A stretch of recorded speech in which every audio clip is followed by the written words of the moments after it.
বাংলাদেশের সর্বশেষ গুরুত্বপূর্ণ আপডেট সংবাদে আপনাকে স্বাগত। শুরুতেই সংবাদ শিরোনাম, পরে বিস্তারিত।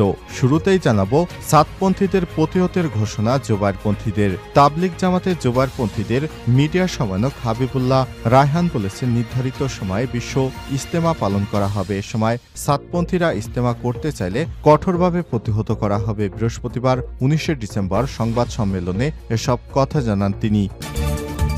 এরপর জানাবো, নির্বাচন নিয়ে প্রধান উপদেষ্টার বক্তব্য স্পষ্ট, বললেন মির্জা ফখরুল। অন্তর্বর্তীকালীন সরকারের প্রধান উপদেষ্টা ডক্টর মোহাম্মদ ইউনূস আগামী সংসদ নির্বাচনে সময় নিয়ে যে বক্তব্য দিয়েছেন সেটা অস্পষ্ট মনে করছে বিএনপি। একই সঙ্গে প্রধান উপদেষ্টার বক্তব্যে নির্বাচন অনুষ্ঠিত হওয়ার সুনির্দিষ্ট তারিখ উল্লেখ না থাকায় হতাশ হয়েছে দলটি। আজ বৃহস্পতিবার 19 ডিসেম্বর গুলশানে দলের চেয়ারপারসনের রাজনৈতিক কার্যালয়ে এক সংবাদ সম্মেলনে এই হতাশার কথা জানায় দলটির মহাসচিব মির্জা ফখরুল ইসলাম। এদিকে জুলাই গণহত্যা 7 জন পুলিশ কর্মকর্তার বিরুদ্ধে 2 মাসের মধ্যে তদন্ত শেষ করতে নির্দেশ। জুলাই আগস্টে গণহত্যার ঘটনায় মানবতাবিরোধী অপরাধের অভিযোগে দায়ের করা মামলায় সাবেক পুলিশ প্রধান চৌধুরী আব্দুল আল মামুন সহ 7 জনের বিরুদ্ধে 2 মাসের মধ্যে তদন্ত শেষ করতে নির্দেশ দিয়েছে ট্রাইব্যুনাল। এদিকে দোকানে তালা ভেঙে ট্রাকে করে মালামাল লুট। মেহেরপুর শহরের তাহের ক্লিনিক মোড়ে সোহানা বস্ত্রালয়ে দুর্ধর্ষ চুরির ঘটনা ঘটেছে। গত ভোররাতে একটি সংঘবদ্ধ চোরের দল ট্রাক নিয়ে দোকানে তালা ভেঙে মালামাল লুট করে নিয়ে যায়। জানাবো, জুলাই গণহত্যা গুলশান এলাকার সিসিটিভি ফুটেজ সংগ্রহের নির্দেশ। জুলাই আগস্টের গণহত্যায় রাজধানীর গুলশান এলাকায় সিসিটিভি ফুটেজ সংগ্রহ করার নির্দেশ দিয়েছে আন্তর্জাতিক অপরাধ ট্রাইব্যুনাল। বৃহস্পতিবার 19 ডিসেম্বর ট্রাইব্যুনাল এ নির্দেশ দেয়। এবং সর্বশেষ জানাবো, কার নির্দেশে ইন্টারনেট বন্ধ ছিল জানালেন পলক। জুলাই আগস্ট গণহত্যার সময় শেখ হাসিনার নির্দেশেই পলক ইন্টারনেট বন্ধ করে রেখেছিল বলে জানিয়েছে সাবেক ডাক টেলিযোগাযোগ ও তথ্য প্রযুক্তি প্রতিমন্ত্রী জোনায়েদ আহমেদ পলক। আজ জিজ্ঞাসাবাদের এক পর্যায়ে পলক এসব কথা স্বীকার করেছেন বলে জানিয়েছে চিফ প্রসিকিউটর তাজুল ইসলাম। আদালত এর পক্ষ থেকে ইন্টারনেট বন্ধ করে গত জুলাই আগস্টে গণহত্যা সংগঠিত করে ধামাচাপা দেওয়ার চেষ্টা করেছিল শেখ হাসিনার নির্দেশে বলে বিস্তারিত বিষয়টি জানিয়েছে। প্রিয় দর্শক, এতক্ষণ শুনছিলেন সংবাদ শিরোনাম, এবারে বিস্তারিত। তবে তার আগে বন্ধুরা, অনুরোধ থাকবে এই সংবাদটিতে একটি লাইক দিন। এই চ্যানেলে আপনি নতুন হয়ে থাকলে আমাদের সংবাদটি দেখতে দেখতে চ্যানেলটি সাবস্ক্রাইব করে রাখুন, যাতে করে বন্ধুরা আমাদের পরবর্তী লেটেস্ট আপডেট সংবাদগুলো সবার আগে আপনার কাছে পৌঁছে যায়। এবারে বিস্তারিত। সাতপন্থীদের প্রতিহতের ঘোষণা জোবায়েরপন্থীদের মিডিয়া সমন্বয়ক হাবিবুল্লাহ রায়হান বলেছেন, নির্ধারিত সময়ে ইজতেমা হবে। এছাড়াও সাতপন্থীদের প্রতিহত করা হবে। ইজতেমা মাঠে সংঘর্ষের ঘটনা নিয়ে বৃহস্পতিবার 19 ডিসেম্বর সংবাদ সম্মেলনে সব কথা জানান তিনি। এর আগে বুধবার ভোর 4টার দিকে গাজীপুরের টঙ্গী বিশ্ব ইজতেমা ময়দানে 2 গ্রুপের মধ্যে সংঘর্ষের ঘটনা ঘটে। এতে 3 জন নিহত হন। নিহতরা হলেন বাচ্চু মিয়া 70, তাইজুল 65 ও বেলাল 60। বাচ্চু মিয়ার বাড়ি কিশোরগঞ্জ জেলার পাকুন্দিয়া থানার 11 সিন্ধু গ্রামে, বেলালের বাড়ি ঢাকার দক্ষিণখানের বেড়াইদ এলাকায় এবং তাজুল ইসলাম বগুড়া জেলার বাসিন্দা। স্থানীয় সূত্র থেকে জানা গেছে, বিশ্ব ইজতেমার আগে আগামী 20 ডিসেম্বর থেকে 5 দিনে জোর ইজতেমা করার জন্য সাত অনুসারী মুসল্লিরা ইজতেমা ময়দানে প্রবেশের চেষ্টা করছিলেন। আর সাতপন্থীরা যেন ইজতেমা ময়দানে প্রবেশ করতে না পারে সেজন্য আগে থেকেই ময়দানে অবস্থান করছিলেন জোবায়েরপন্থীরা।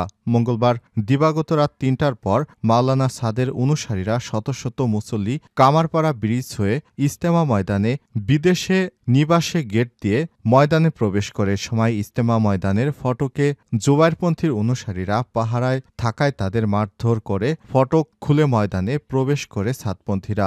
ময়দানের বিভিন্ন স্থানে ঘুমিয়ে থাকা জোবায়েরপন্থী মুসল্লিদের উপর হামলা চালায় মাওলানা সাদের অনুসারীরা। এতে উভয় পক্ষের মধ্যে সংঘর্ষ ছড়িয়ে পড়ে। এই সংঘর্ষে উভয় পক্ষের বেশ কিছু মুসল্লি আহত হন। তাদের উদ্ধার করে টঙ্গী শহীদ আহসানুল্লাহ মাস্টার জেনারেল হাসপাতাল ও ঢাকা মেডিকেল কলেজ হাসপাতালে পাঠানো হয়েছে। নির্বাচন নিয়ে প্রধান উপদেষ্টার বক্তব্য স্পষ্ট, মির্জা ফখরুল। অন্তর্বর্তীকালীন সরকারের প্রধান উপদেষ্টা ড. মোহাম্মদ ইউনূস আগামী সংসদ নির্বাচনের সময় নিয়ে যে বক্তব্য দিয়েছেন সেটা অস্পষ্ট বলে মনে করছে বিএনপি। একই সঙ্গে প্রধান উপদেষ্টার বক্তব্যে নির্বাচন অনুষ্ঠিত হওয়ার সুনির্দিষ্ট তারিখ উল্লেখ না থাকায় হতাশ হয়েছে দলটি। বৃহস্পতিবার ১৯ ডিসেম্বর গুলশানে দলের চেয়ারপারসনের রাজনৈতিক কার্যালয়ে এক সংবাদ সম্মেলনে হতাশার কথা জানায় দলটির মহাসচিব মির্জা ফখরুল ইসলাম আলমগীর। মির্জা ফখরুল ইসলাম আলমগীর বলেন, ১৮ ডিসেম্বর রাতে বিএনপির স্থায়ী কমিটির সভা অনুষ্ঠিত হয়। সেখানে দলের ভারপ্রাপ্ত চেয়ারম্যান তারেক রহমান সভাপতিত্ব করেন। সেই সভায় গত ১৬ ডিসেম্বর বিজয় দিবসে প্রধান উপদেষ্টা ড. মোহাম্মদ ইউনূস জাতির উদ্দেশ্যে যে ভাষণ দিয়েছেন সেটা নিয়ে বিস্তারিত আলোচনা হয়। এমনকি পরবর্তীতে প্রধান উপদেষ্টার পেশ সচিব সংবাদ সম্মেলনের মাধ্যমে উপদেষ্টার ভাষণের যে ব্যাখ্যা দিয়েছেন তা নিয়েও আলোচনা করা হয়। ড. ইউনূস ভাষণের নির্বাচন সংক্রান্ত বক্তব্য অস্পষ্ট বলে দাবি করেছেন বিএনপির মহাসচিব মির্জা ফখরুল ইসলাম আলমগীর। এ সময় মির্জা ফখরুল বলেন, আমরা আশা করেছিলাম প্রধান উপদেষ্টা নির্বাচনে সুনির্দিষ্ট রোডম্যাপ দেবেন, তবে সেটা তার বক্তব্যে নেই। এটা আমরা হতাশ হয়েছি।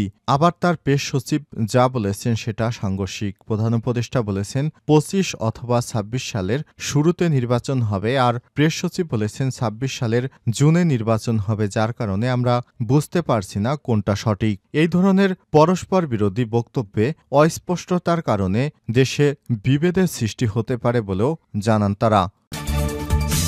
জুলাই গণহত্যা ৭ পুলিশ কর্মকর্তার বিরুদ্ধে ২ মাসে তদন্ত শেষ করতে নির্দেশ।